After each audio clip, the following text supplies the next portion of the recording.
everybody. Thanks for joining us here today.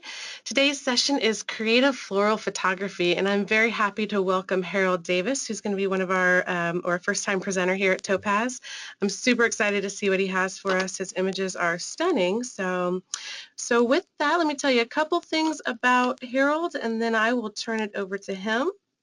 Harold Davis is a well-known photographer, the author of many best-selling photography books, and a popular workshop leader. He is an Adobe influencer, a Moab master, and a Zeiss lens ambassador. We are very excited to have him here today. So with that, I am going to go ahead and turn it over to you, Harold.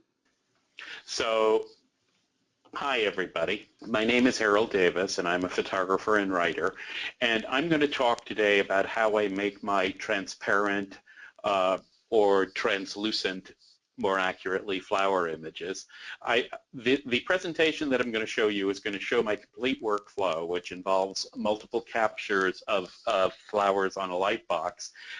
However, a part that when I've normally talked about this I haven't emphasized very much is the post-production with creative process, and that's really what I use Topaz for. So I'm going to try to move fairly quickly through the introductory material about how I get the images and then talk about what I do to modify them creatively.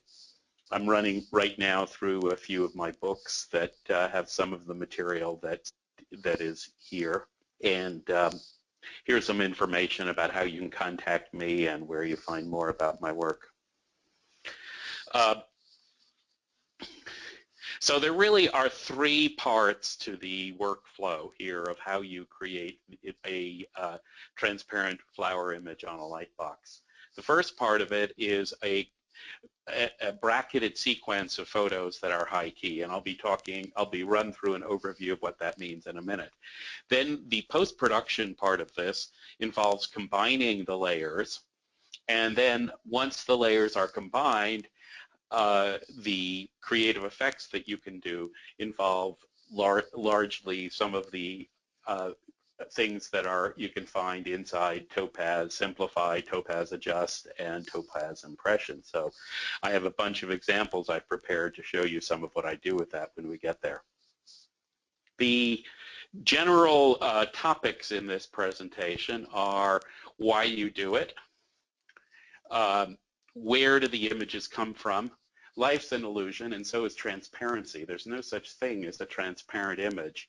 What there is a contrast between darks and lights, and to the extent that you manipulate that contrast, you've created an optical illusion for people that will make them think they're seeing something transparent or semi-transparent. I like to say when I do workshops in flower photography that the most important part of it all is floral arrangement. So I can't spend a great deal of time talking about that here, but I will explain how to do it. I'll also talk about how you expose a transparent image, how you present it, and how you show some prints. Here's an example of nice red poppies on a background and the daffodils that show some nice ways to present images that have been created in this way. I think one thing you might want to note here is that while these images start as photographs, and the intention that I have is largely photographic, there's also some painterly aspect to these images. For example, these iris here, if you look carefully at the iris, you can see a digital paint effect in the petals. Where do you think that came from? It came from Topaz Simplify and Topaz Adjust. Similarly here with this peonies, and the peonies was shot on a light box, it was shot in segments, then it was placed in Photoshop on a scanned background, a piece of paper, and then the result was painted in post-production. And I like to show this star magnolia as an example where painterliness is what creates the effect of translucency, because the petals of the magnolia that you see against the branch are painted in there, and again it's painted in with a filtration effect. I will talk a little bit in a little bit more detail about what painterly effects and also how much opacity they should be applied with, because those are both significant parts of the puzzle. It's From my viewpoint, it's important to say that there are three things that go into this kind of floral art, and to call it digital photography is really not quite right. What we have is a new art form. It's one part photography, it's one part digital post-production and painting, and it's one part whatever you can imagine it to be. These tulips that you see here were shot on a light table and then combined using post-production techniques and painting.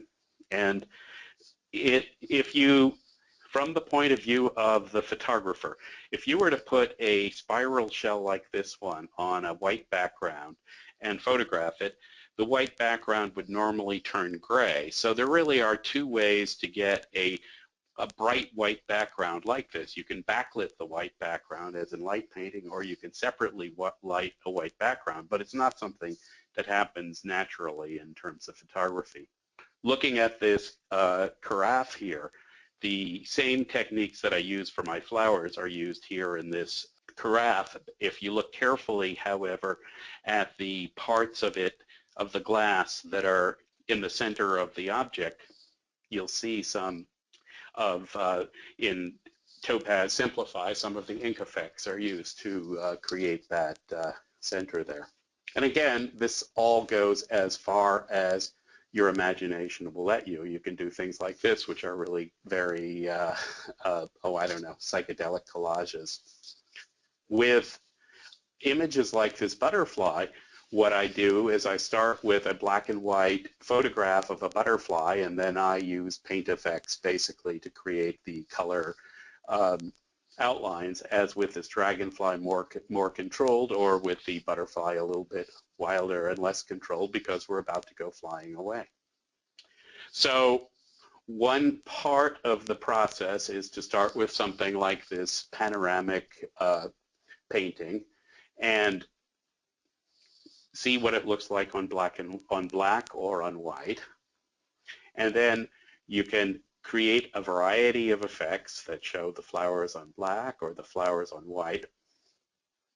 And you can work on your decorations and illusions like this. And I like to say that, that the floral arrangement is the most important part of any presentation of a flower image. Correct handling of flowers refines the personality. A couple of things to keep in mind if you're working on your own arrangements of these flowers. One is that there needs to be an underlying story or structure behind a floral image. You don't just throw flowers onto a light box and make it work. For example, with this image here of irises and poppies and popovers, the real structure behind it is the stalks of the iris. Without that, this would just be sort of a mass of flowers. You need some reason for it being. Here's a slide showing me creating one of these images on a light box in my office. You can see that it's really a pretty simple setup. And here's the panoramic shot on white that came out of that one. I like to point out that flowers that you photograph this way don't have to be two-dimensional. They can be three-dimensional, as in these really, really nasty things that stuck me here, about 5 feet tall. And with something like this panoramic of a star magnolia, it's shot in pieces, put together for a real panorama. With this image here, I've taken the painterliness of translucency and added it in several layers so that it's translucence on top of translucence. And again here, the same thing, so that you have an underlying layer that's peeking through. Here's the 10-second version, basically, of how you expose a translucent floral image. You create a white background. You use 7 to 10 exposures. You start completely overexposed. You use manual exposure, bracket shutter speeds in 1 EV increments, and you don't need anything on the dark side of an HDR blend. I also like to take the 7 to 10 exposures that I've done and run them through an HDR program, such as Photomatics or the Photoshop HDR program, and use a little bit of that in my image. So many of the people who are on this webinar are probably familiar with exposure histograms. Here's a quick underexposure histogram and an overexposure histogram. Absolutely all you want is the overexposure histogram. You don't care about anything that's at about correct exposure or darker than it. Taking this image of dahlias here, here's the set of raw files starting with a 4-second exposure and ending with a 1/30th of a second exposure that made up this image. So that's the brightest and that's the darkest. And they're all combined to make images like this one or this one or this one. So here you see a layer stack put together from the lightest one to the darkest one.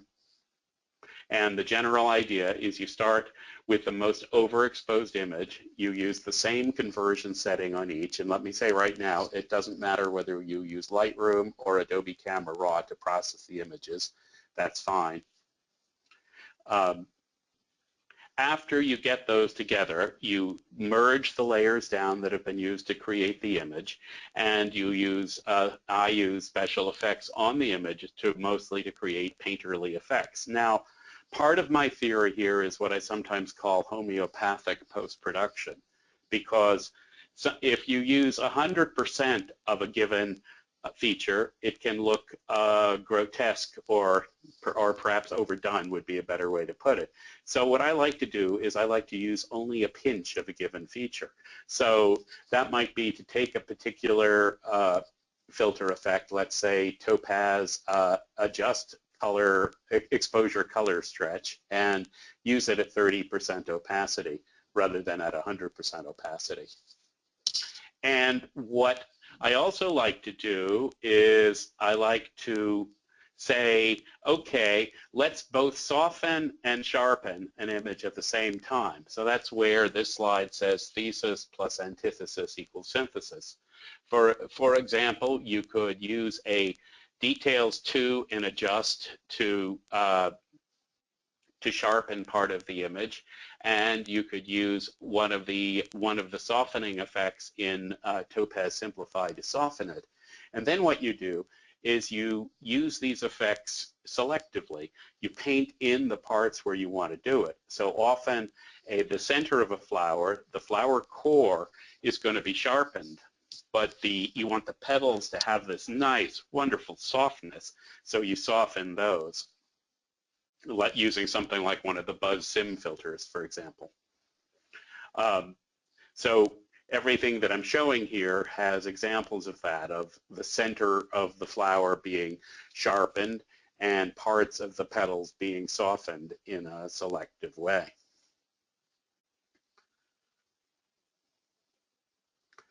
I do like to feel with my images that they're not done until they've been printed. So here are some examples of printing some of my images in portfolios or as loose prints. And often what I will do once I've finished applying post-production effects to an image is I'll put them on a background, such as this scanned papyrus and washi that I created. It's a way to frame the image and make it a little less harsh than putting it straight on white paper or a white background. This one here is canvas. Some of the Topaz tools, for example, Topaz Impression, let you do that very easily because you, as part of the process of selecting the filter effect that you want, you simply choose the kind of background that it goes on, the canvas. Here you have a dahlia that I photographed using the combination methods that I explained to you for combining them. And I looked at this dahlia and I decided that what I really wanted to do was I wanted to make a black and white painting out of it. So I used the Oil Paint 2 filter in Topaz Simplify, and there it is, right on top of the dahlia. That's what it looks like. Okay, let's go on to another one. So as part of my workflow, when I do these images, what I like to do is I like to name them alphabetically so that I understand where I am in the process. So obviously A comes before B, D comes before E, and so on. So with this clematis here, here's your background. And then I added exposure color stretch to it. Okay, this is in Topaz Adjust, and there would be Topaz. There would be exposure color adjust at 100%. Here it is at 10%, where I actually had it in my final image. And then on top of that, I added some details drawn too. So let me just disable my layer mask here and put it at 100%. So you can see how this sharpens up an image. It all depends on what you want to do and your creative imagination, but very likely for me, I don't want something that's overall as sharp as this, but to make the center sharp, it's the perfect thing. So that's why I use a layer mask here, and that's why I put it at partial opacity. So that's the D pass here for this. And then with an E pass here, I've got in Topaz Simplify, I've got two filters. I've got a woodcut filter and the oil paint filter. So here, this is what the oil paint filter looks like. You can see that it's a pretty nice oil paint. Here's what this looks like as I add a bit of the woodcut filter. And here's what this would look like on its own, but I have it masked. And here's what the oil paint filter would look like on its own, but I also have it masked. So by combining a pinch in one direction, a pinch in softness, and a pinch of hardness, I've created what's really a very attractive image here. So I used Topaz Impression on this floral panorama to make the image much more interesting than it would be without it. Here's my background image. I added one pass like this of Da Vinci sketch impression, so-called. I have it partly masked, and here is an oil paint filter also, again masked and at partial opacity. Now, you could print something like this. You could say, this is what I want. So part of the issue becomes with a filter set as rich as the Topaz filters is, what is my final look? What do I want? Do I want to have something that looks like an oil painting like this, or do I want it to look a little more photographic, or do I want it to look somewhere in between? And truly, I use the Topaz filter sets both as a sort of creative, I can do it, here are all this palettes of possibilities, but I also use it to, at the same time, I use it in a more controlled way to add a little touch and a little touch of that. So when you mask it, that's what you're really doing. You're saying, okay, I can add a little bit. And let me just have a look at that really up close a little more, because I think that gives you a better idea of what I'm talking about here. So here's the base image. Here's adding the first Topaz impression pass, and here's adding the top one. If I were to take off the top layer mask, you can see that it really looks much more like an impasto oil painting, but with it put on, there's a really nice effect here. The example that you have that I'm going to show you next with this floral panorama is really a similar kind of thing. First of all, with this base image here, I added an oil paint and some woodcut on top of it, and then here's what the oil paint looks much more like a painting, and there's a very comparable effect you can have in the impression, where you basically look very much like an oil painting. But if you look up this one up close, you can see that it's also got a textured canvas added to the background, which is a really neat effect. With this peony here, I used exposure color stretch to add some color values to it. If I had just been doing the color exposure stretch, it looks like this with the vibrant pinks and the yellows, but I masked it and turned down the opacity.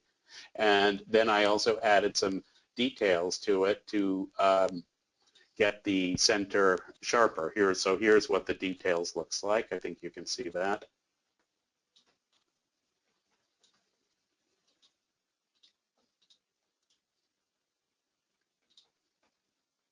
So again, I soften and I sharpen both at the same time on this image. This, you can see a layer stack in Photoshop on the right here. There are 4 different topaz layers that go in to make this panorama of peonies. I call it peonies on parade. So the woodcut filters used twice there at different opacities, one's for the leaves and one's for the petals. And then I have the Topaz Simplify oil paint filter, and then I have a setting on Topaz Impression up here. So let's look at each of those quickly. So that's what I use from Topaz Impression. Again, if I had just used this, it would be a very different image than what I have in the end. Not a bad image, not a good image, just a different image. Here's what it looks like in oil paint, very nice and soft. And then the woodcut is adding hardness to it. This is a screen blending mode, and this one is normal blending mode. Okay, so I put them all together, and bingo, you get something really cool. So let me go open up some actual software, since we've been talking about this theoretically, and it's nice to actually see examples. Sure, this is as good as any. In terms of workflow, I generally do one of 2 things. I either duplicate my layer and work on a duplicate layer in Photoshop, or I actually make a duplicate image and work on the duplicate image. Note that if you're one of these people who like to use Topaz filters out of Lightroom, that's fine too, and depending upon the Topaz product, you can also control opacity and how it's selectively applied in Lightroom as well as Photoshop. So let me duplicate this layer, and if I'm going to go look at Topaz Adjust, I go right here. I open up Topaz Adjust, and you see on the left of the Topaz Adjust a variety of different collections. What I often end up working with is let's see, where is my Vibrant collection? Yeah, I often end up working in Adjust with the ones from the Vibrant collection. In particular, you might take a look at Color Blast. Gives a nice boost to the color. Here's Exposure Color Stretch, which kind of, this is sort of like this is sort of like taking an equalize adjustment in Photoshop on the colors and pulling it out to the maximum. So I often feel with this that it gives me effects I really like, but I'm not going to want to do it overall and uniformly, which is why I use it on a layer. You've also got a couple of different detail filters, which you just pull in a little bit so you can see that a little better. You can see that that adds a ton of detail to the thing. And there's a vibrance filter, adds nice color effects to it. So there are all kinds of nice things here. You can browse through this and see the tones, make your image high key.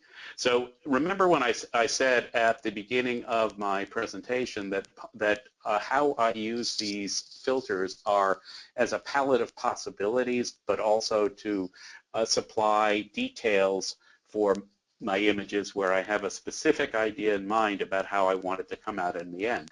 When I use it the first way, I'm looking through all the various possibilities and say, okay, this looks cool, this gives me an idea, this gives me another idea. When I use it the second way, I'm more in let's apply a detail to this part of the image.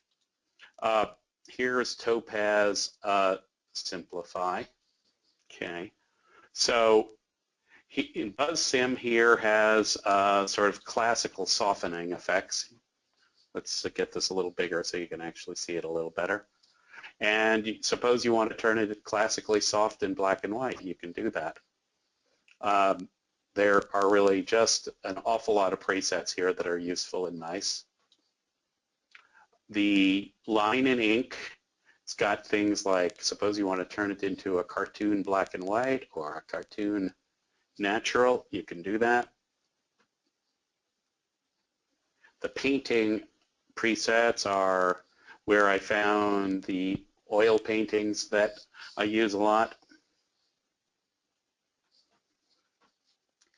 I showed you also an example of using a black and white oil painting. I think it was on a peony. Sketch has a number of filters that are more like drawing than painting. One I've used quite a bit is this colored pencil on black to add outlines to one. I also like to use the wood carving. I've mentioned that a couple of times. Generally, I'd want it darker than you see here, so that would mean I would need to go into this adjust slider and darken it down a bit. Finally, let's have a look at, if I can find where my image went to, let's have a look at impression. So this works a little bit differently in terms of the user interface than the other, some of the other Topaz filters. Basically, what you do is you have a list of presets up here, and there are quite a ton of them. And you can scroll down it, pick what interests you. You can go with this for an overall effect or for something you might want to turn into details. Here's say Zan, and then to get more granular control on what you've done, you click the slider icons and you choose a brush size, color, lighting, and the one that I like to play with probably most is the background type,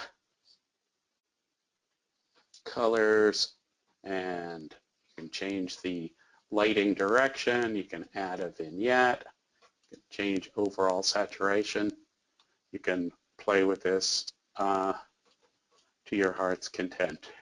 So if I were looking at this dahlia of mine, one way I might go about it to just start thinking about what I want to do with it is to start running it through the Topaz filters. And lately I've also been looking a bit at clarity and simplify, as well as the ones that I've mentioned mostly in this webinar, because they give me, and also glow, Topaz Glow is very interesting because they give me a great palette of possible effects. But let's just look at this one in Topaz Adjust for a second, going back to Topaz Adjust. So how do I know what I want here? Well, I could look at brilliant cold, I could look at brilliant warm. Truly what I just do often is I just run down the slider and see what really looks good to me. Do I want to turn this into a soft focus image? Well, if I want to, I can. Or do I want to really go some kind of stylized dark night? Oh, that looks cool. Actually, what I thought was nice is this day glow. Usually I won't want 100% of any of these settings, but there, oh wow, isn't that one really cool? This is a preset called Comic Book, and I like it very much. You know what? I think I'm going to click OK, and I think I'm going to save my image like this because I like it so very much. You know, Nicole, I think it would be about time to turn this over to you.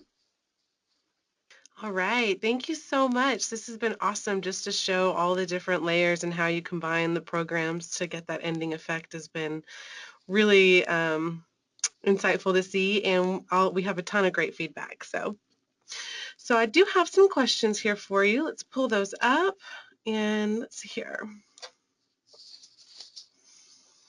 One of the first questions I have. Comes from Carrie. She said she's always wanted to ask you exactly how long does it take for you to produce one of your floral transparencies from the beginning to end? That's a great question, and I get that. I get that question at maybe one out of every two or three workshops I do. In fact, there's also a variant of it where one time I gave a workshop, someone popped their hand up, and I said, "Yeah," and she said, looking at what you do, now I know why being OCD has some advantages." So.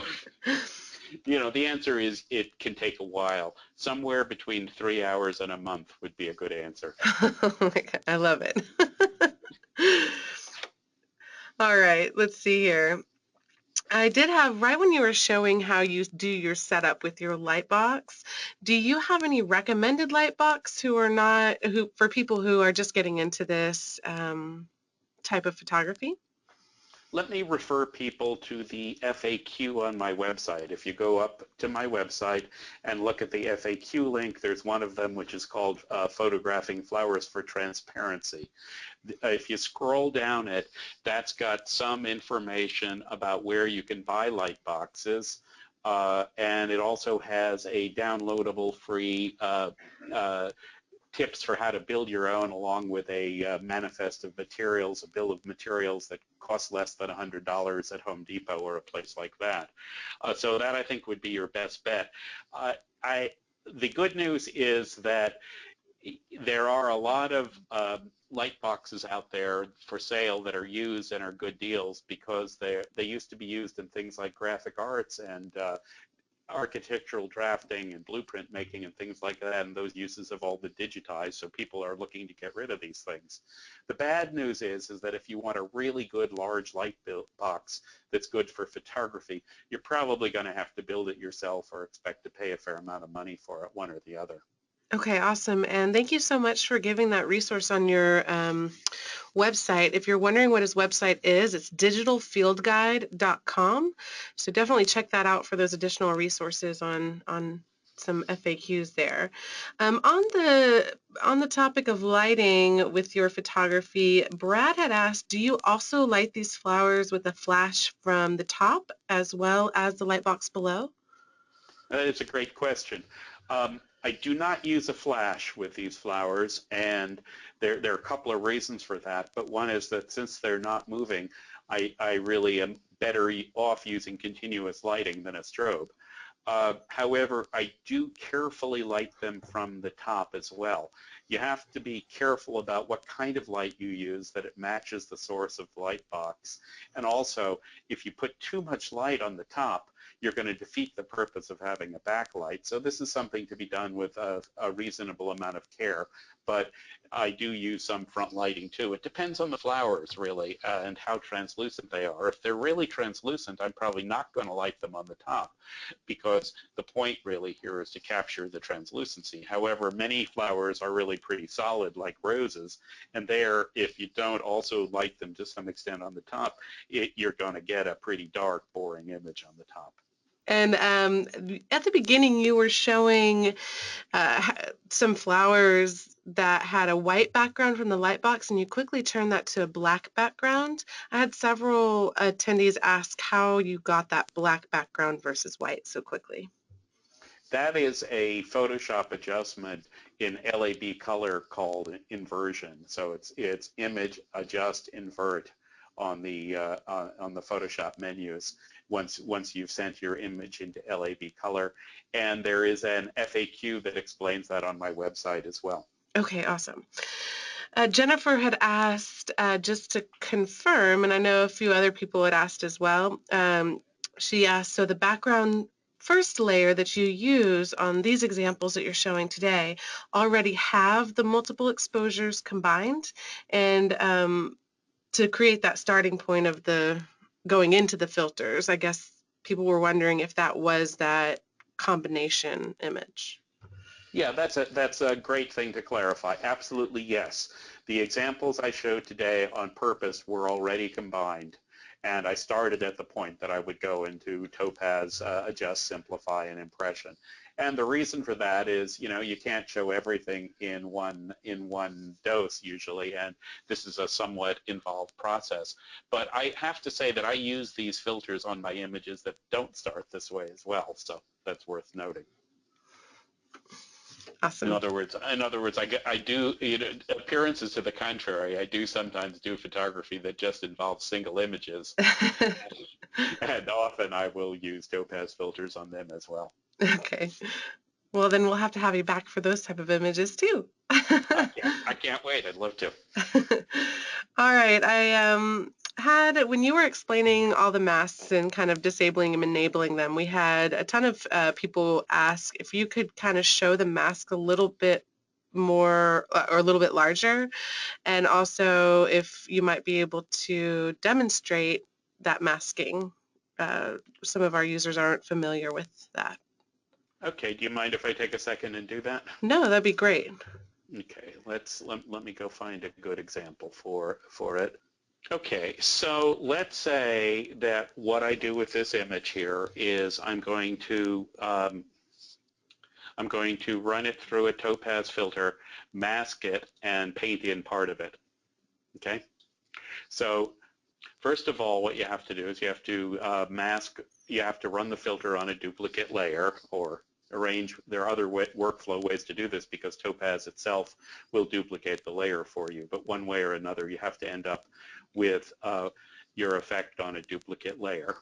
So I have the first thing that came up here on this image, which is comic book, and it's probably not in real life what my #1 choice would be for this image, but for a demonstration it'll work, and it's even a pretty good demonstration because it's so different from what lies underneath it that you'll surely see what I'm about to do.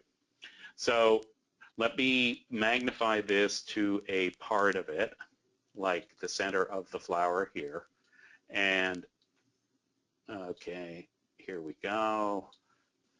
So I've got this comic book preset from Topaz Adjust on top of a normal layer here. I go layer, layer mask, hide all, and that hides the layer below it with a black layer.